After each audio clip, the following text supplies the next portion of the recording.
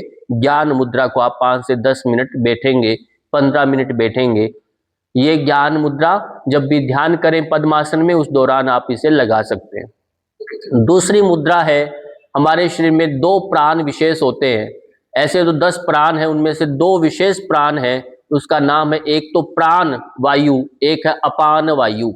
तो मुद्राएं भी 2 हैं, एक तो प्राण मुद्रा है, एक अपान मुद्रा है। तो प्राण मुद्रा में क्या होता है? ये जो बाहर की 2 उंगलियां हैं, इनको आप स्पर्श कराएंगे। ये कौन सी मुद्रा कहलाएगी? प्राण मुद्रा। तो इनको आप स्पर्श करके दोनों बाहर की उंगलियों को ऐसे मिला करके रोक के रखेंगे, कमर सीधी रखेंगे, तो ये कहलाती है प्राण मुद्रा। तो प्राण मुद्रा से आपके शरीर की रोग प्रतिरोधक क्षमता बढ़ेगी। कहीं ना कहीं कमजोर होने से रोग अंदर आ जाते हैं, तो इसको भी आप लगाएंगे। मुद्रा जब भी धारण करेंगे, केवल और केवल आगे के भाग को, जो भी ये उंगलियां हैं उसके अग्र जो भाग होता है, प्रथम जो इसका, उस भाग को स्पर्श कराएंगे, हल्का सा, प्रेस नहीं करना। और स्पर्श के ऊपर आपको ध्यान देना होता है कि उंगलियां, अंगूठा स्पर्श है और स्पर्श का सेंसेशन को फील करना होता है। ये एक अभ्यास हुआ। एक तीसरा अभ्यास है मुद्रा का, वह है अपान मुद्रा।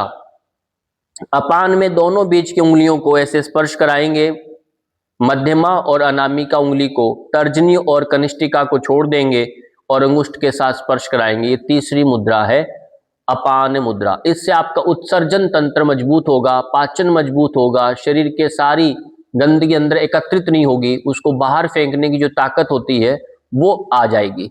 आपका किडनी भी स्ट्रोंग होगा।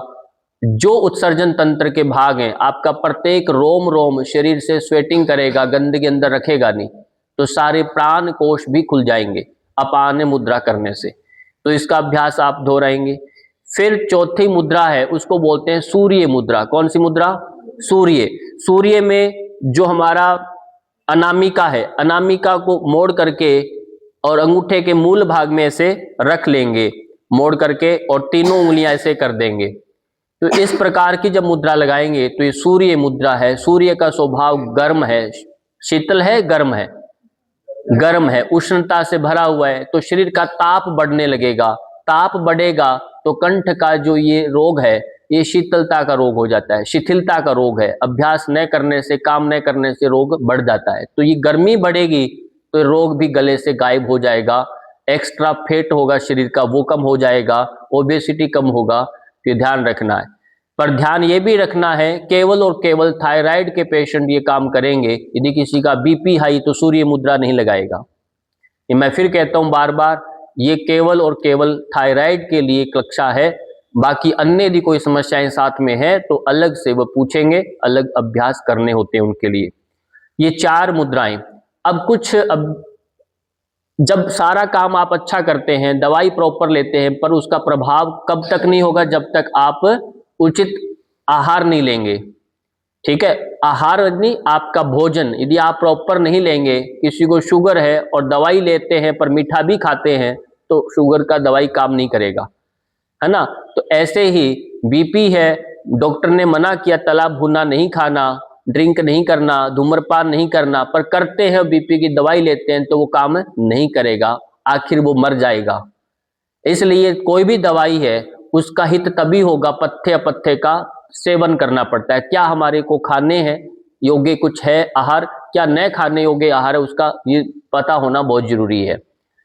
इसलिए जब किसी को थायराइड हो गया तो बड़ा बड़ा ध्यान रखना है उसे क्या नहीं खाना। पहले तो क्या खाना है वो समझ लीजिए। खाने में वो यदि हम सब्जियों की बात करें तो इसमें पालक है, तोरी है, लौकी है, इनका सेवन ज्यादा करें। यदि वो फलों की बात करें, पपीता है, अनार है, सेब है, इनका सेवन ज्यादा करें। तो ये 3 बात 2 हो गया फलों में, सब्जियों में। ऐसे ही यदि हम ड्राई फ्रूट की बात करें तो अखरोट खाना है, कद्दू के बीज होते हैं, कद्दू के बीज आप लेना है। तो यदि वो आप लेते हैं, अखरोट लेते हैं, तो भिगोकर आप इनको ले सकते हैं। ये दूसरे आते हैं,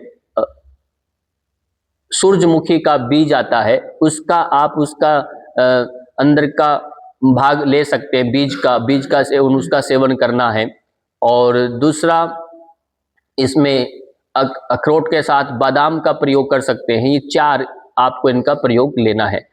ध्यान देखना है, सोया जो होती है, सोया से प्रोडक्ट जितने भी होते हैं वो आपको नहीं लेने होते, मना किए जाते हैं, उससे बढ़ता है। दूध का प्रोडक्ट थोड़ा निम्न स्तर पर, बहुत ज़्यादा भी बहुत कम भी नहीं करता, नॉर्मल रखना है, दूध और छाछ पी सकते हैं। पर ध्यान देना है इसका,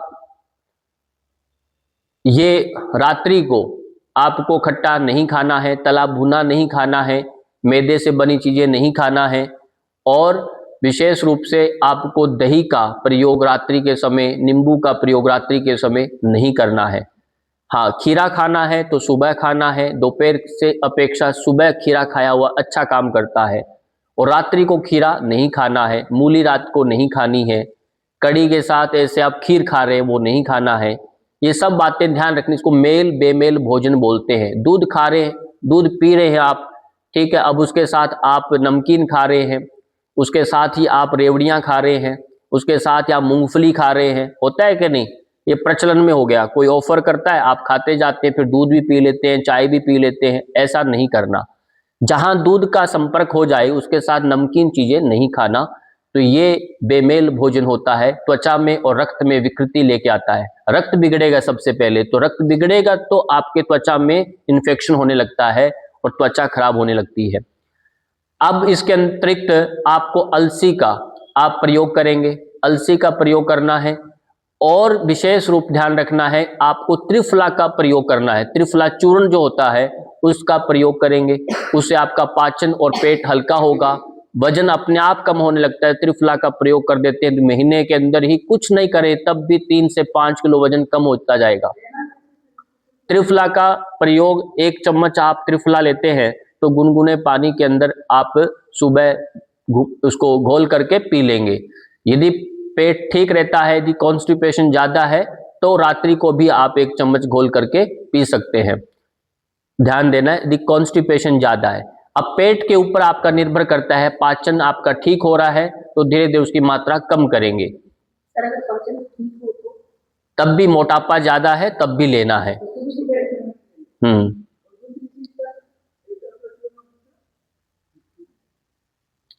अलसी का प्रयोग करना है, अलसी का प्रयोग करना है। इस प्रकार से ये सारा भोजन का आपको विशेष ध्यान रखना है, क्या विशेष लेना, फलों में सब्जियों में बताया, और जो नहीं लेना वो भी ध्यान रखना है। सोया का अधिक प्रयोग नहीं करना।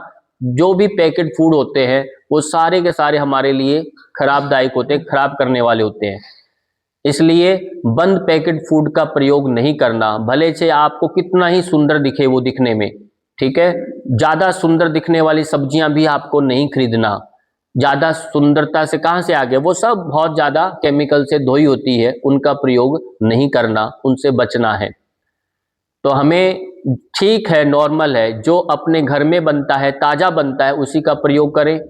और चाहे वह आपका घर में कुछ भी बना के खाएं, चाहे आप पकोड़े बनाएं, चाहे समोसे बनाएं, चाहे परोंठे बनाएं, कुछ बनाएं, घर का बना के खाइए तो आपको नुकसान नहीं देगा। यही काम आप बाहर से खाएंगे तो आपको बहुत ज़्यादा इसकी कीमत चुकानी पड़ेगी। तो ये आप सोच के ग्रहण करिए। तो यदि स्वस्थ होना है तो आपको आहार और विहार पर विशेष फोकस करना। रात को लेट खाना नहीं खाना, लेट सोना नहीं है, लेट समय तक स्क्रीन को नहीं देखना, जल्दी सोना, जल्दी उठने की आदत डालिए। सूरज उगने से पहले आपको 2 घंटे पहले, 1.5 घंटे पहले कम से कम उठ ही जाना है। लेट के भी रहेंगे तो थायराइड आपका ठीक नहीं हो सकता। सूर्य का स्मरण करना है, सूर्य का ध्यान करना है, अग्नि का सेवन करना है, अग्नि को आगे से सेकना है, सूरज को पीठ से लेना है। सनबाथ करते समय सूरज का धूप कहां से लेंगे, पृष्ठ भाग से।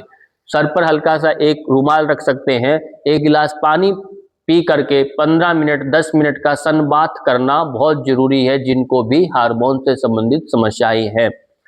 तो जिससे आपका कैल्शियम भी मजबूत बने, हड्डियां मजबूत बने, तो सारे प्रोटीन विटामिन जो है अपने आप काम करेंगे। तो ये सारी बातें ध्यान रखेंगे और आप जल्दी स्वस्थ बनेंगे। और स्वस्थ बनेंगे तो परिवार स्वस्थ होगा, समाज राष्ट्र स्वस्थ हो सकता है, उसकी कल्पना हम कर सकते हैं। आपके अस्वस्थ होने से परिवार भी कमजोर होगा, आपके दवाइयों पर खर्चा होगा, वो कुछ काम नहीं कर पाएंगे। सोचिए, तो आपके स्वस्थ होने से कितना अच्छा हो सकता है। यदि कुछ भी सहयोग करना है तो हमें स्वयं को स्वस्थ रखने का सहयोग करिए अपना, तो आपका घर, परिवार, देश अपने आप ही स्वस्थ और विकसित होने वाला है। इसी के साथ आप सबका बहुत बहुत धन्यवाद। विश्व कल्याण प्रार्थना करेंगे। सर्वे भवन्तु सुखिनः, सर्वे सन्तु निरामया, सर्वे भद्राणि पश्यन्तु, मा कश्चित् दुःखभाग् भवेत्। ओम शांति शांति शांति।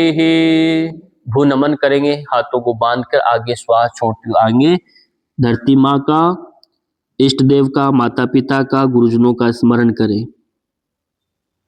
ये कृतज्ञता प्रकट करना होता है, अकर्ता का भाव आता है। इससे हथेलियों को रगड़ेंगे श्वास के साथ ऊपर आकर के और आंखों पर स्पर्श कराएंगे। इससे अहम भाव का नष्ट होता है, ईश्वर प्रणिधान जो होता है वो अंदर बढ़ने लगता है।